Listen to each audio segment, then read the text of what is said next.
ఇక యుద్ధం గల్ఫ్ దేశాల్లో సామాన్యులను పొట్టన పెట్టుకుంటోంది. బాంబుల శబ్దానికి ఓ యువకుడి గుండె ఆగిపోయింది. పశ్చిమ గోదావరి జిల్లా పాలకొల్లు మండలం డాంపేటకు చెందిన కందికంట్ల రాకేష్ కువైట్లో మృత్యువాత బాంబుల మూతకు భయపడి గుండెపోటుతో ప్రాణాలు కోల్పోయాడు. అతడు 9 నెలల క్రితమే ఉపాధి కోసం కువైట్ వెళ్లాడు.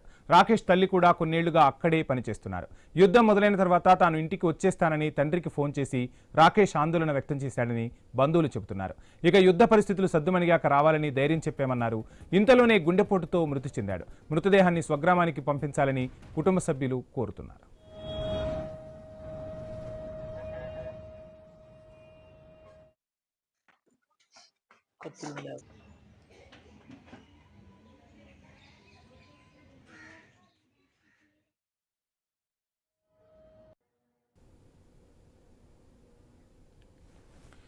యుద్ధం గల్ఫ్ దేశాల్లో సామాన్యులను పొట్టన పెట్టుకుంటోంది. బాంబుల శబ్దానికి ఓ యువకుడి గుండె ఆగిపోయింది. పశ్చిమ గోదావరి జిల్లా పాలకొల్లు మండలం డాంపేటకు చెందిన కందికంట్ల రాకేష్ కువైట్లో మృతి చెందాడు. బాంబుల మోతకు భయపడి గుండెపోటుతో ప్రాణాలు విడిచాడు. అతడు 9 నెలల క్రితమే ఉపాధి కోసం కువైట్ వెళ్లాడు. రాకేష్ తల్లి కూడా కొన్నేళ్లుగా అక్కడే పనిచేస్తున్నారు.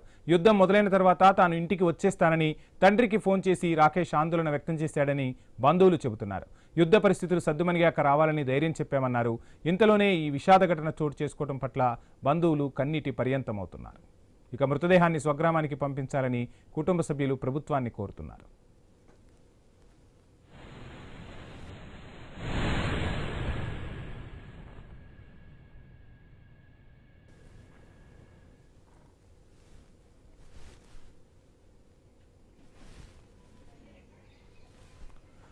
రైట్, ఇక యుద్ధం గల్ఫ్ దేశాల్లో సామాన్యులను మొత్తంగా పొట్టన పెట్టుకుంటోంది. బాంబుల శబ్దానికి ఓ యువకుడి గుండె అయితే ఆగిపోయింది. పశ్చిమ గోదావరి జిల్లా పాలకొల్లు మండలం డాంపేటకు చెందిన కందికంట్ల రాకేష్ కువైట్లో మృత్యువాత పడ్డాడు.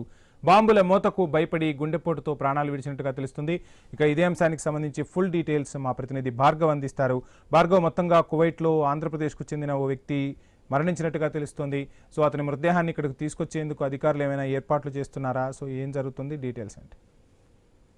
యశ్వంశి, అటు కువైట్ లో జరుగుతున్నటువంటి యుద్ధానికి సంబంధించి కూడా తెలుగు యువకుడు మృతి చెందడం పశ్చిమ గోదావరి జిల్లా పాలకొల్లో తీవ్ర విషాదాన్ని నింపింది. ప్రస్తుతం ఆ కుటుంబం అంతా కూడా యువకుడి మృతదేహం కోసం ఎదురు చూస్తున్న పరిస్థితి కూడా ఉంది. ఉపాధి కోసం 9 నెలల క్రితం కువైట్ వెళ్ళినటువంటి యాళ్లవాణి గరువు పంచాయతీ డాంపేట గ్రామానికి చెందినటువంటి కందికట్ల రాకేష్, అతని వయసు 26 సంవత్సరాలు. అతను కుటుంబాన్ని పోషించుకునేందుకు తన తల్లి ఇప్పటికే కువైట్ వెళ్లి అక్కడ ఉపాధి పనులు చేసుకుంటుండగా ఇతను కూడా కొడుకు కూడా కువైట్ వెళ్లి బతుకు కొనసాగిస్తున్నాడు. అయితే ఇటీవల అమెరికా అలాగే ఇరాన్ మధ్య మొదలైనటువంటి యుద్ధం అనేది గల్ఫ్ దేశాలపైన కూడా పడడంతో ఆ బాంబుల మూతకు 3 రోజుల క్రితమే తన తండ్రికి ఫోన్ చేసి తిరిగి స్వగ్రామానికి వచ్చేస్తానంటూ కూడా అతను ఆవేదన వ్యక్తం చేయడం, యుద్ధం తగ్గిన తర్వాత రావచ్చంటూ కూడా వారు సర్ది చెప్పడం జరిగింది. అయితే ఈలోగానే ఆ బాంబుల శబ్దానికి ఆవేదనకు లోనై గుండెపోటుతో అతను తీవ్ర ఛాతీ నొప్పితో రావడంతో స్థానికులు ఆసుపత్రికి తరలించారు. ఆసుపత్రిలో అప్పటికే అతను మృతి చెందినట్లు వైద్యులు నిర్ధారించడంతో ప్రస్తుతం ఆ కుటుంబం అంతా కూడా శోక సందర్భంలో ఉంది. అక్కడ ఉన్నటువంటి